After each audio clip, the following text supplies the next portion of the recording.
জীবনে পথ চলায় অনুপ্রেরণার শক্তি। জীবন একটি চলমান নদীর মতো, কখনো এটি শান্ত ও মনোরম, আবার কখনো এটি কঠিন ও দুরন্ত স্রোতের মতো। এই জীবনের পথে চলতে গেলে নানা ধরনের চ্যালেঞ্জ আসে, কিন্তু যে মানুষ নিজের লক্ষ্যে অবিচল থাকে সেই সফলতার স্বাদ পায়। আর এই কঠিন পথ পাড়ি দেওয়ার জন্য সবচেয়ে গুরুত্বপূর্ণ হলো মোটিভেশন বা অনুপ্রেরণা। 1 নম্বর, মোটিভেশনের প্রয়োজনীয়তা। অনুপ্রেরণা আমাদের জীবনে এক অপরিহার্য অংশ। এটি আমাদের জীবনের লক্ষ্য স্থির করতে, সঠিক পথে চলতে এবং চ্যালেঞ্জ মোকাবিলা করতে সাহায্য করে।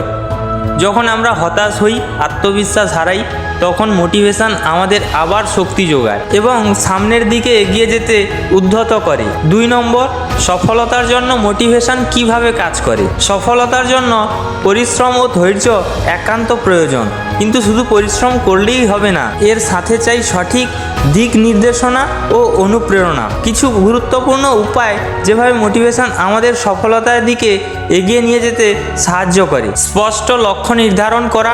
আপনি যদি জানেন কোথায় যেতে চান, তাহলে পথ খুঁজে নেওয়া সহজ হয়। অনুপ্রেরণা জাগ্রত করা।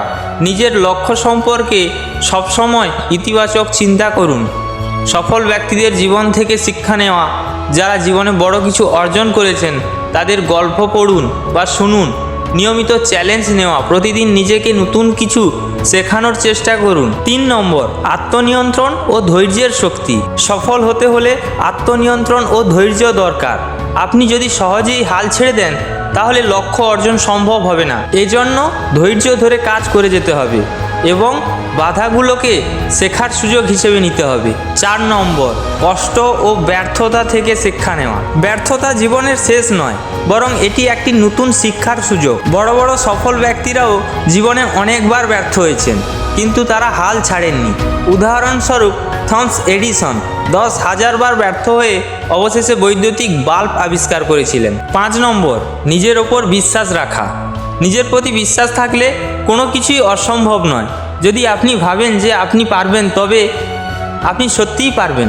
আত্মবিশ্বাসই হলো সফলতার চাবিকাঠি। উপসংহার: জীবনে কঠিন সময় আসবেই, কিন্তু সেগুলো পার করার জন্য চাই ধৈর্য, আত্মবিশ্বাস ও সঠিক মোটিভেশন। কোনো বাধাই চিরস্থায়ী নয়। শুধু নিজের ওপর বিশ্বাস রাখুন এবং নিরলস পরিশ্রম করুন। সফলতা একদিন আসবেই।